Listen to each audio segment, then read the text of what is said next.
తమను బడికి పంపించేలా ప్రభుత్వ అధికారులు చర్యలు తీసుకోవాలని బెస్ట్ అవైలబుల్ పథకం కింద పలు ప్రైవేట్ స్కూళ్లలో చదువుతున్న విద్యార్థులు కోరారు. సోమవారం విద్యార్థుల తల్లిదండ్రులు కలిసే కలెక్టరేట్ వద్ద ధర్నా చేపట్టారు. 3 సంవత్సరాలుగా ఫీ బకాయిలు ఉండడంతో ప్రైవేట్ స్కూల్ యాజమాన్యాలు తమ పిల్లల ఫీ చెల్లించాలని తమపై ఒత్తిడి తెస్తున్నాయని పేరెంట్స్ వాపోతున్నారు.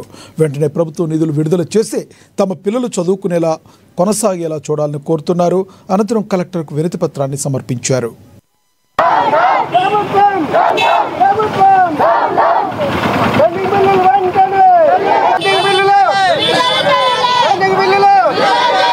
మేము బెస్ట్ అవైలబుల్ పిల్లల పేరెంట్స్ విషయం ఏంటంటే 3 సంవత్సరాల నుంచి ప్రభుత్వం పెండింగ్ వేతనాలు ఇవ్వడం వల్ల మా పిల్లలను దసరా సెలవులకు ఇంటికి పంపించి ఇప్పటి వరకు కూడా తీసుకోకపోవడం మా పిల్లల చదువు ఖరాబ్ అవుతుంది. కాబట్టి ఇప్పటికైనా ప్రభుత్వం స్పందించి వెంటనే 3 సంవత్సరాల పెండింగ్ బిల్లును చెల్లించి మా పిల్లల భవిష్యత్తు కాపాడాలని తల్లిదండ్రులము మరియు పిల్లలము అందరం కూడా ఇక్కడికి రావడం జరిగింది. 3 సంవత్సరాల నుంచి కూడా అక్కడ స్కూళ్ళలో కూడా మంచి యూనిఫామ్ ఇవ్వడం లేదు.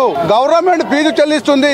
ఇది ఎస్సీ ఎస్టీ బీసీ చిన్న క్యాస్ట్ల భవిష్యత్తు కాబట్టి ఇది గవర్నమెంట్ స్కీమ్ తీసింది బెస్ట్ అవైలబుల్ అని. ఎస్టీ ఎస్టీ కలెక్టర్ ఆధ్వర్యం తీసింది కాబట్టి వారికి గవర్నమెంటే ఫీజులు చెల్లిస్తామని గత 10 సంవత్సరాల నుంచి ఇది కంటిన్యూగా నడుస్తూ ఉంది.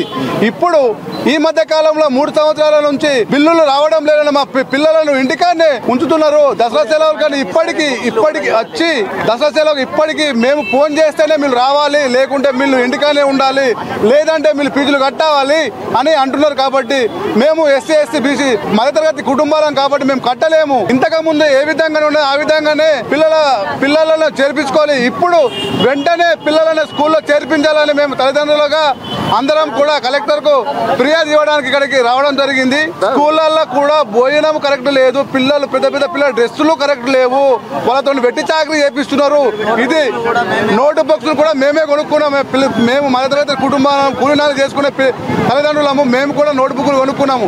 అవి గవర్నమెంటే బుక్లు ఇవ్వాలి.